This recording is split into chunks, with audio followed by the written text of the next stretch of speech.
Hey guys, JPA, welcome my channel. So ఈరోజు మనం LLMs use చేసుకొని కోడ్ని ఎలా జనరేట్ చేయాలని దాని గురించి మాట్లాడదాం. సో ఈ ప్లేలిస్ట్లో నేను కంటిన్యూస్గా వీడియోస్ని చేయడానికి అయితే ట్రై చేస్తాను, ఎందుకంటే ఇది స్టూడెంట్స్కి, డెవలపర్స్కి బాగా హెల్ప్ అవుతుంది. సో రానున్న రోజుల్లో ఎవరు కూడా కోడ్ మరలా రాయాలనుకోరు, ఎందుకంటే ఎల్ఎల్ఎమ్స్ మనకంటే ముందుగా ఫాస్ట్గా కోడ్ని అయితే జనరేట్ చేస్తున్నాయి. ప్రస్తుతానికి కొన్ని బగ్స్ ఉన్నప్పటికీ కూడా ఫ్యూచర్లో అవి అంతా కూడా రెక్టిఫై అవ్వచ్చు.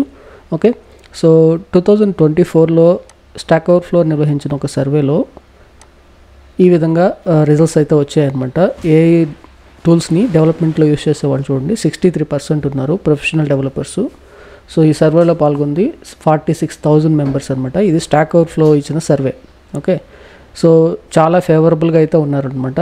చూడండి, ఆల్మోస్ట్ 70% వరకు ఏఐకి రిలేటెడ్గా ఫేవరబుల్గా ఉన్నారు. అలాగే వీళ్ళు ఇక్కడ చూస్తే మనకి బెనిఫిట్స్ ఆఫ్ ఏఐ టూల్స్లో ఇంక్రీజింగ్ ప్రొడక్టివిటీకి సంబంధించి 81% మెంబర్స్, అలాగే స్పీడప్ లెర్నింగ్, మనం ఒక లాంగ్వేజ్ నుంచి ఇంకో లాంగ్వేజ్ షిఫ్ట్ అవుతున్నా, లేదా ఇంకో ఫ్రేమ్వర్క్ నేర్చుకుంటున్నా కూడా, లేదా అడ్వాన్స్డ్ టెక్నాలజీస్ వస్తున్నప్పుడు త్వరగా నేర్చుకోవడానికి ఈ ఏఐ టూల్స్ అనేవి చాలా బాగా హెల్ప్ అవుతున్నాయి అనేది వీళ్ళు చెప్తున్న విషయాలు. అలాగే యాక్యురసీకి సంబంధించి అయితే ప్రస్తుతానికి అంత పాజిటివ్ రిజల్ట్స్ ఏం లేవు, సమ్వాట్ ట్రస్ట్ దగ్గరే ఉన్నారు. ఎందుకంటే ఇంకా కూడా కొన్ని మిస్టేక్స్ అయితే జరుగుతున్నాయి అవి కోడ్ జనరేట్ చేయడంలో. సో ఇక్కడ చూస్తే మనకి ఏఐ ఇన్ ద డెవలప్మెంట్ వర్క్ఫ్లోలో most of the people 82% members కోడ్ని జనరేట్ చేయడానికి యూస్ చేస్తున్నారనమాట. మరి మీరు యూస్ చేస్తున్నారా లేదా అనేది మీరు తెలుసుకోవాలి. ఓకే, ఒకవేళ మీరు యూస్ చేయనట్లయితే మీరు తప్పకుండా ఈ సెషన్ని ఫాలో అవుతూ ఉండండి. ఈ ఫస్ట్ వీడియోలో మనం ఎల్ఎల్ఎమ్స్ గురించి, అలాగే ఎల్ఎల్ఎమ్స్ని యూస్ చేసుకొని మనం కోడ్ని ఎలా జనరేట్ చేయాలి, ఆల్రెడీ ఎగ్జిస్టింగ్ టూల్స్ ఏమున్నాయి అనే దాని గురించి మాట్లాడదాం. అలాగే మనకి ఈ ఎల్ఎల్ఎమ్స్ కోడ్ జనరేషన్లో ఎలాంటి బెనిఫిట్స్ ఇస్తాయని దాని గురించి కూడా మాట్లాడదాం. సో ఎల్ఎల్ఎమ్స్ అంటే లార్జ్ లాంగ్వేజ్ మోడల్స్. ఇది మన బ్రెయిన్ లాగా వర్క్ చేస్తుంటాయి అన్నమాట. వీటికి ట్రైనింగ్ చాలా హ్యూజ్ డేటాతో ఇచ్చేస్తారు. సో తర్వాత ఇవి మనం అడిగిన దానికి, మనం అడిగిన డిఫికల్టీ లెవెల్స్లో, మనం అడిగిన లాంగ్వేజెస్లో రెస్పాన్స్ ఇస్తాయి అన్నమాట. ప్రస్తుతానికి మనం కోడ్ గురించి మాట్లాడుతున్నాం కాబట్టి మనం అడిగిన ప్రోగ్రామింగ్ లాంగ్వేజ్లో ఇవి కోడ్ని అయితే జనరేట్ చేస్తాయి. ఓకేనా, సో మనం పైథాన్ యూస్ చేస్తున్నాం కాబట్టి నేను మోస్ట్లీ మీకు లాస్ట్ వీడియోలో, అంటే ఈ ప్లేలిస్ట్ లాస్ట్ వీడియోస్లో ఒక ఎల్ఎల్ఎమ్స్ని యూస్ చేసుకొని, లైక్ చాట్‌జిపిటిని యూస్ చేసుకొని ఒక ప్రాజెక్ట్ కంప్లీట్గా మనం చాట్‌జిపిటిని యూస్ చేసుకొని కంప్లీట్ చేయడానికి అయితే ట్రై చేద్దాం. సో ఇప్పుడు వరకు ఉన్నవి ఇక్కడ నేను ఒక 3 మెన్షన్ చేశాను, ఇంకా కూడా చాలా ఉన్నాయి, బట్ ఇవి ఎఫెక్టివ్గా వర్క్ చేస్తున్నాయి అనమాట. నేను పర్సనల్గా చాట్‌జిపిటిని చాలా ఎక్కువ యూస్ చేస్తున్నాను. సో ఇవి మల్టీ మోడల్స్ అంటారు అనమాట. మల్టీ మోడల్స్ అంటే ఏంటంటే ఒక్క పని కాకుండా ఇవి మామూలుగా మనకి జనరల్గా ఉపయోగపడతాయి, అలాగే కోడ్ జనరేట్ చేస్తుంటాయి, అలాగే ఇమేజెస్ని జనరేట్ చేస్తుంటాయి. అండ్ అదర్ మోడల్స్ ఉన్నాయి, లైక్ డాలీ ఉంది, ఇప్పుడు అది ఓన్లీ వీడియోస్ కోసం అనమాట. ఓకేనా, అట్లాగే ఇప్పుడు జెమినై ఉంది కదా, అది టెక్స్ట్, కోడ్, ఇమేజెస్ని జనరేట్ చేస్తుంటుంది. ఓకేనా, కోపైలట్ ఉందనుకోండి, ఓన్లీ కోడ్ జనరేట్ చేస్తుంటుంది, అది సింగిల్ మోడల్స్ అనమాట. ఇవి మల్టీ మోడల్స్ అంటే మల్టిపుల్ టాస్క్ని చేస్తున్నాయి కాబట్టి వీటిని అలా పిలుస్తున్నారు. చాట్‌జిపిటి అనేది ఓపెన్ ఏఐ నుంచి వచ్చింది, జెమినై గూగుల్ నుంచి, క్లాడ్ ఇది కూడా ఇవన్నీ ఫ్రీగా ఉంటాయి, ప్లస్ ప్రీమియం కూడా ఉంటాయి. క్లాడ్లో మీరు ఎక్కువ ఉపయోగించలేరు, బట్ చాట్‌జిపిటి మీకు చాలా వరకు ఫ్రీగానే దొరుకుతుంటుంది అనమాట. ఓకేనా, సో ఇవి మల్టీ మోడల్కి సంబంధించి. ఇంకా కూడా చాలా మోడల్స్ ఉన్నాయి, మీరు మైక్రోసాఫ్ట్ కోపైలట్ కూడా చూడొచ్చు. అయితే ఈ ఎల్ఎల్ఎమ్స్ మనకి ఎలా యూజ్ అవుతాయి, కోడర్స్కి అంటే డెవలపర్స్కి ఎలా యూజ్ అవుతుంది అంటే, మనం ఫంక్షన్స్ అంటే మన కోడ్ జనరేషన్ అనేది చాలా ఫాస్ట్గా అవుతుంది. దానివల్ల మనకి టైం అనేది చాలా తక్కువ తీసుకుంటుంది అనమాట మనం డెవలప్ చేసినప్పుడు. ఎందుకంటే మనకు ఆల్రెడీ మన కోడ్ రాయడం తెలుసు.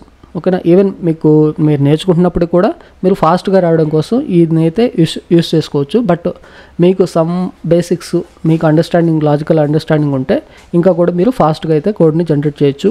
అలాగే నేర్చుకున్న వాళ్ళకి ఇది చాలా హెల్ప్ అవుతుంది అనమాట. అంటే ఇప్పుడు నేను ఒక ఎగ్జాంపుల్ కూడా చూపిస్తాను మీకు, అది ఎలాగ మనకి హెల్ప్ అవుతుంది నేర్చుకునేటప్పుడు అని.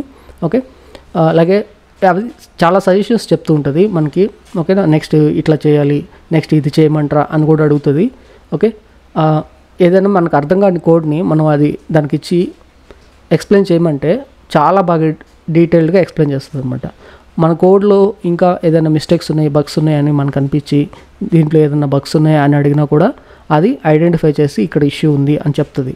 ఓకేనా, అలాగే ఇది జనరేట్ చేసిన కోడ్లో కొన్నిట్లో ఇప్పటికీ ఎర్రర్స్ వస్తున్నాయి, ఎర్రర్స్ రావట్లేదు అనట్లేదు, బట్ సింటాక్స్కి సంబంధించి కాదు కానివ్వండి, ఓల్డ్ ఓల్డ్ డాక్యుమెంటేషన్ చదివి అట్లా ఎర్రర్స్ క్రియేట్ చేయడం అట్లా అయితే జరుగుతుందన్నమాట.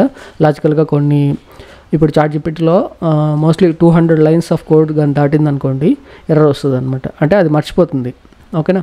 సో ఫర్దర్గా ఈ అడ్వాన్స్మెంట్లు అన్నీ జరిగాక అది కూడా రెక్టిఫై చేస్తారు వాళ్ళు. అలాగే మనకి డాక్యుమెంటేషన్ రాయమని అనుకోండి, దానికి సంబంధించి కూడా చాలా మంచిగా కంటెంట్ని అయితే జనరేట్ చేస్తుంటుంది. మనం ప్రాజెక్ట్ ఫైల్ అప్లోడ్ చేసి దీనికి సంబంధించిన డాక్యుమెంటేషన్ రాయమంటే చాలా బాగా రాస్తుంది అనమాట. అలాగే ఒక్క లాంగ్వేజ్ అని కాదు, మీరు ఏ లాంగ్వేజ్ ఇచ్చినా కూడా అది అర్థం చేసుకొని నీట్గా ఆ లాంగ్వేజ్లో మనకి కోడ్ని అయితే జనరేట్ చేస్తుంది. LLMs మీకు ఆ స్కిల్ కానీ ఉంటే LLMస్ని యూస్ చేసే స్కిల్ మీకు జాబ్ మార్కెట్లో కూడా చాలా మంచి డిమాండ్ అనేది ఉంటుందన్నమాట. ఓకేనా. సో ఇది అందరూ నేర్చుకోవడానికే ట్రై చేయండి. ఓకేనా. సో ఇప్పుడైతే నేను మీకు ఒక LLMని యూస్ చేసుకొని మనం కోడ్ని ఎలా జనరేట్ చేయాలని దాని గురించి అయితే మాట్లాడదాం. జస్ట్ ఒక చిన్న ఎగ్జాంపుల్ చెప్పడానికే ఇక్కడ చూసారంటే నేను right a Python script to create a simple web scraper అని ఇచ్చాను. సో అది నాకు ఏం చెప్తుంది చూడండి, ఎంత మంచిగా సజెషన్ ఇచ్చింది. ఫస్ట్ నన్ను ఈ రిక్వైర్మెంట్స్ని ఇన్స్టాల్ చేయమంటుంది. సో ఈ కమాండ్ తీసుకెళ్ళి నేను కమాండ్ ప్రాంప్ట్లో ఇవ్వాలన్నమాట. ఒకవేళ మీకు అది కూడా తెలియదు అన్న మీరు స్టెప్ బై స్టెప్ ప్రాసెస్ నాకు చెప్పు అంటే అది చాలా క్లియర్గా చెప్తుందండి. ఓకే. సో దాన్ని కూడా మీరు చూడొచ్చు అనమాట. సో నెక్స్ట్ వచ్చేసి రిక్వెస్ట్ టు బ్యూటిఫుల్ సూప్ని ఇంపోర్ట్ చేసింది. ఇక్కడ మీరు ఏ వెబ్సైట్లో అయితే స్క్రాప్ చేయాలనుకుంటున్నారో ఆ వెబ్సైట్ URL ఇవ్వమంటుంది అండ్ రెస్పాన్స్ని గెట్ చేస్తుంది. స్టేటస్ 200 కానీ వచ్చింది అనుకోండి, ఎందుకంటే కొన్నిటిలో బ్లాక్ చేస్తాయి అనమాట రిక్వెస్ట్ని. సో ఒకవేళ 200 వస్తే మనకి HTML పార్సెస్ని క్రియేట్ చేస్తుంది అనమాట. అండ్ H2 అంటే ఇక్కడ హెడ్డింగ్ 2 అని. సో వాటన్నిటిని కూడా గ్రాప్ చేస్తుంది, వాటిని ఇక్కడ పేస్ట్ చేస్తుంది. ఒకవేళ అది ఫెయిల్ అయితే ఇక్కడ fail to retrieve the web page అని క్లియర్ చేస్తుంది అనమాట. అంటే 200 కాకుండా ఇంకేదైనా ఎర్రర్ కోడ్ వచ్చింది అనుకోండి, స్టేటస్ కోడ్, అప్పుడు fail to retrieve the web page అని వస్తుంది అనమాట. ఓకేనా. దీన్ని మీరు పైథాన్ ఫైల్లో సేవ్ చేసుకొని ఎగ్జిక్యూట్ చేశారనుకోండి, ఈజీగా అది ఎగ్జిక్యూట్ అవుతుంది. మీరు ఇక్కడ వెబ్సైట్ నేమ్ చేంజ్ చేయాల్సి ఉంటుంది అనమాట. ఓకేనా. సో ఈ విధంగా ఇది చాలా బేసిక్ స్క్రిప్ట్. రానున్న వీడియోస్లో నేను ఇంకొంచెం టఫ్గా క్రియేట్ చేసి మీకు చూపిస్తాను. ఒక ప్రాజెక్ట్ కూడా మనం LLMస్ని యూస్ చేసుకొని క్రియేట్ చేద్దాం. అలాగే మన వెబ్సైట్ని అయితే విజిట్ చేయండి. ఇక్కడ ఓకే, షాప్లో నేను ఈ కోడ్ పబ్లిష్ చేస్తూ ఉంటాను, అక్కడి నుంచి మీరు బై చేసుకోవచ్చు కూడా. ఇక్కడ ఉన్నంత ప్రైస్లు అయితే ఉండవు, డిస్కౌంట్లు కూడా ఇస్తున్నాం కాబట్టి చాలా తక్కువ ప్రైస్కే మీకు వస్తాయి అనమాట. అలాగే మన ఛానల్ ఇంకా సబ్స్క్రైబ్ చేసుకోకపోతే సబ్స్క్రైబ్ చేసుకోండి. అలాగే టెలిగ్రామ్ గ్రూప్స్ ఉన్నాయి, వాటిలో జాయిన్ అవ్వండి. వెబ్సైట్ని విజిట్ చేయండి. మన ట్రేడింగ్ గ్రూప్ ఉంది, దాంట్లో కూడా మీకు ఇంట్రెస్ట్ ఉంటే జాయిన్ అవ్వండి. నేను అప్పుడప్పుడు ట్రేడింగ్ గురించి కూడా మాట్లాడుతుంటాను. ఓకే. ఈ ప్లేలిస్ట్కి సంబంధించి నేను వీడియోస్ని కంటిన్యూస్గా అప్లోడ్ చేయడానికి అయితే ట్రై చేస్తాను. సో బెల్ ఐకాన్ని క్లిక్ చేసి పెట్టుకోండి. Thanks for watching.